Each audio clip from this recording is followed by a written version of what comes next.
Sir నమస్కారం sir. నమస్తే. Sir Pawan Kalyan గారి 'హరిహర వీరమల్లు' సంబంధించిన మూవీకి సంబంధించిన అప్డేట్లు వరుసగా రిలీజ్ చేస్తూ వస్తున్నారు సార్. అంటే అంతకుముందు 'మాట వినాలి' సాంగ్ రిలీజ్ అయింది, మంచి రెస్పాన్స్ వచ్చింది. ఈ రోజు 'కొల్లగొట్టినాద్రో' అనే ఒక సాంగ్ కూడా రిలీజ్ చేశారు. సో రిలీజ్కు సినిమా దగ్గర పడుతుండడంతో ఇలా వరుస అప్డేట్లు అయితే వస్తున్నాయి సార్. మరి ఇవాళ రిలీజ్ అయిన ఈ 'కొల్లగొట్టినాద్రో' సాంగ్ మీకు ఎలా అనిపించింది? దీనిపైన మీ రివ్యూ ఏంటి సార్? అంటే హీరోని ఎలివేట్ చేస్తూ పాట నడిచింది. హీరో పాత్రని ఎలివేట్ చేయడంతో పాటు ఈ సినిమాలో హీరోయిన్కి హీరో గారికి మొదటి కలయిక, అంటే ఒకళ్ళనొకళ్ళు చూసుకోవడం అనే సందర్భం కూడా ఈ పాటలోనే ఉన్నట్టుగా మనకి అర్థమైంది. ఓకే. ఏది ఈ సినిమాలో హీరోయిన్గా చేస్తున్నటువంటి నటి, ఆవిడ పేరేమిటి? నిధి అగర్వాల్. నిధి అగర్వాల్ పవన్ కళ్యాణ్ ఎదురైనటువంటి సందర్భం కూడా ఈ పాటలోనే అన్నట్టుగా చిత్రీకరణ కనిపించింది. ఇది ఒక రకంగా ఈ జనరేషన్కి, అంటే ఉన్నటువంటి మూడ్కి కనెక్ట్ అయ్యేటువంటి సినిమాగా ఆయన బలంగా భావిస్తున్నాడు ప్రొడ్యూసర్ గారు. తొందరగా ఈ సినిమాని రిలీజ్ చేయాలి అనేటువంటి ఆతృతలో ఉన్నాడు. ఎందుకంటే చావా సినిమా ఒక మూడ్ క్రియేట్ చేసింది. ఆ మూడ్ మీద ఈ సినిమా రిలీజ్ అయిపోవాలనుకుంటున్నాడు ఆయన. అందుకని తను నిర్ణయించుకున్నటువంటి డేట్ ఏదైతే ఉందో మార్చి 28, ఆ డేట్కి సినిమాని రిలీజ్ చేసేయాలని ట్రై చేస్తున్నాడు. సినిమా పవన్ కళ్యాణ్ సహకరిస్తాడా లేదా, షూటింగ్ జరుగుతుందా లేదా అనేది కాదు, జరిగినంత వరకు ఒక క్లోజింగ్ ఇది పెట్టేసి, ఒక బ్యాంగ్ పెట్టేసి క్లోజ్ చేసేద్దాం అనే మూడ్లో కనిపిస్తున్నాడు ఆయన. అందుకని ప్రమోషనల్ యాక్టివిటీ పెంచుతున్నారు నెమ్మదిగా.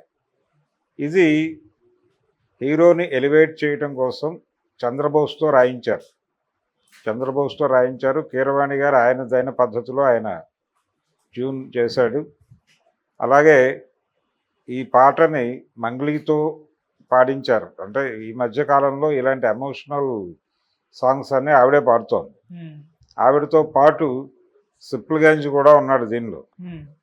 తను ఉన్నాడు, అలాగే రమ్య బెహరా ఉంది, ఇంకొక గాయని కూడా ఉంది. మొత్తం 3-4 పాడారు. మనకి తెర మీద అనసూయ గారు కనిపించారు. ఆవిడతో పాటు పూజిత పొన్నాడ కూడా కనిపించింది తెర మీద. ఇలా మొత్తానికి ఇది ఒక డ్యాన్సు. పవన్ కళ్యాణ్ గారి స్టెప్పులు ఉన్నాయి దీనిలో. డ్యాన్స్ చాలా బాగా చేస్తాడు ఆయన న్యాచురల్గా. ఆయనకి ఒక ఫోక్ స్టైల్ అడాప్ట్ చేసుకున్నాడు ఆయన. ఆ ఫోక్ స్టైల్లోనే ఇందులో ఆ డ్యాన్స్ కూడా నడిచింది. ఆ మేరకు, అంటే ఇది ఇప్పుడు ఆయన బాడీ లాంగ్వేజ్ ప్రకారం చూస్తే ఇది చాలా కాలం అయింది తీసి అనేది అర్థమవుతోంది. అయితే ఇప్పుడు రివీల్ చేస్తున్నారు నెమ్మదిగా. ఇప్పుడు చేస్తున్నదంతా కూడా, అంటే యాక్చువల్గా సినిమా చాలా వరకు కంప్లీట్ అయిపోయింది. కొన్ని క్లోజ్ షాట్లు ఇలాంటివేవో కొన్ని బ్యాలెన్స్ ఉన్నట్టున్నాయి. వాటి మీద ఏదో మేనేజ్ చేస్తున్నారు ఇప్పుడు. అలాగే కొన్ని యాక్షన్ ఎపిసోడ్స్ ఏవో బ్యాలెన్స్ ఉన్నాయని చెప్తున్నారు. అవి కూడా ఆయన క్లోజప్స్ వరకు తీసేసి మిగిలిందంతా వాళ్ళ స్టైల్లో వాళ్ళు తీసేస్తున్నారు. అంటే పవన్ కళ్యాణ్ లేకుండానే షూటింగ్ జరుగుతోంది అనేది మొన్న ఈ మధ్య వార్త వచ్చింది. తాడేపల్లిలోనే షూటింగ్ జరుగుతోంది. తాడేపల్లిలో వితౌట్ పవన్ కళ్యాణ్ షూటింగ్ అయిపోతుంది. కాబట్టి పవన్ కళ్యాణ్ 2 రోజులు కావాలా 4 రోజులు కావాలా అనేది పక్కన పెట్టేసి సినిమా రిలీజ్కి రెడీ అవుతోంది.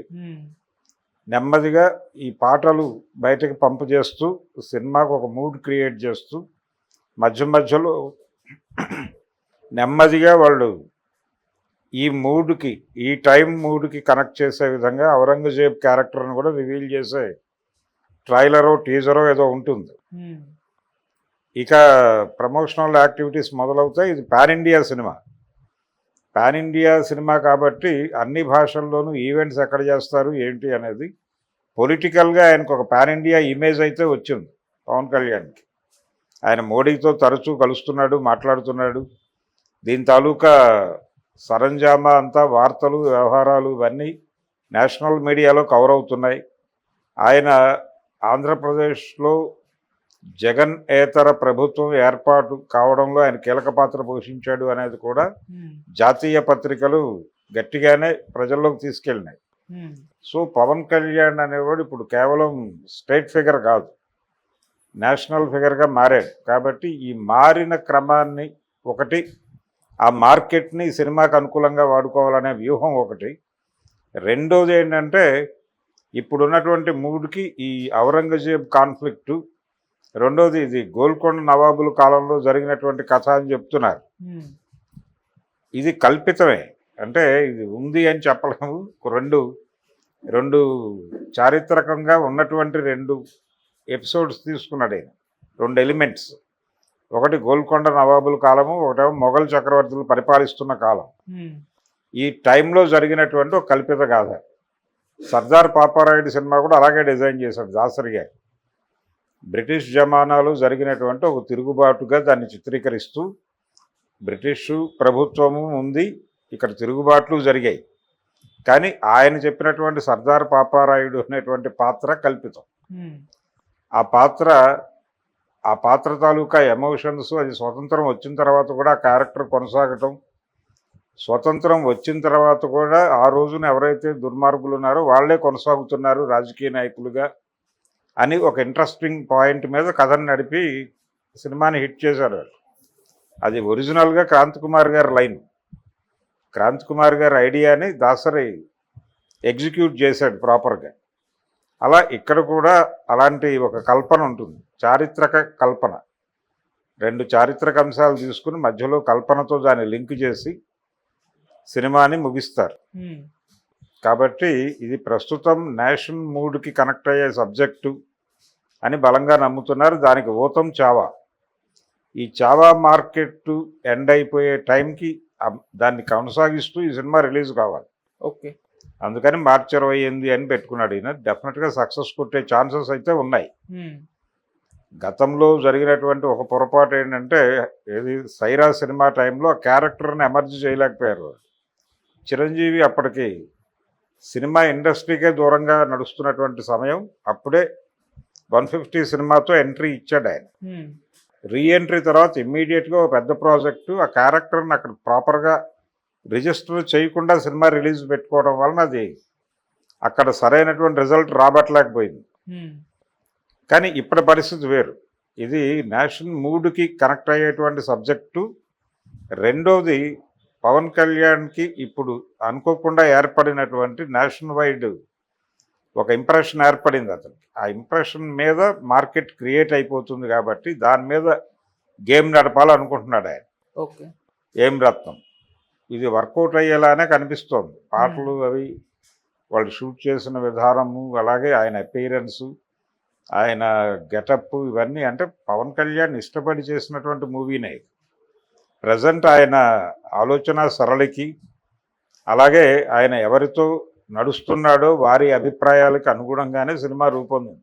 అంటే ఔరంగజేబు విలన్ ఈ సినిమాలో, ఆ విలన్ని ఎలా అడ్డుకున్నాడు ఈయన, ఈ వీరమల్లు అనేటువంటి ఒక హైందవ ధర్మయోధుడిగా ఈ పాత్రను చిత్రీకరించే ప్రమాదం ఒకటి ఉంది. అది డెఫినెట్గా అదే జరుగుతుంది సినిమాలో. ఆ రకమైనటువంటి ఒక మొఘల్ చక్రవర్తి మీద ఒక హిందూ ధర్మ ప్రతిష్టాపనని తప్పించేటువంటి ఒక వ్యక్తి చేసినటువంటి ఒక పోరాటంగా దీన్ని మలుస్తారు. ఇలా మలచటం అనే దగ్గరే వీళ్ళ సక్సెస్ పాయింట్ ఉంది. వీళ్ళకున్నటువంటి దాన్ని సెల్లింగ్ పాయింట్ అంటారు. ఆ సెల్లింగ్ పాయింట్ అదే. ఆ సెల్లింగ్ పాయింట్ ఆధారంగానే సినిమా తీశారు.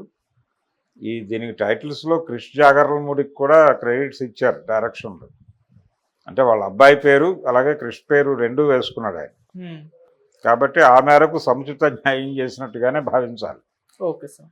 ఆయన ఏ రీజన్తో తప్పుకున్నప్పటికీ, అంటే వినిపించిన మాట ఏంటంటే ఆయన పవన్ కళ్యాణ్ క్యారెక్టర్ను కొంచెం ప్యాసివ్గా నడిపే ప్రయత్నం చేశాడు. అగ్రెసివ్గా ఉండాలి ఆ క్యారెక్టరు.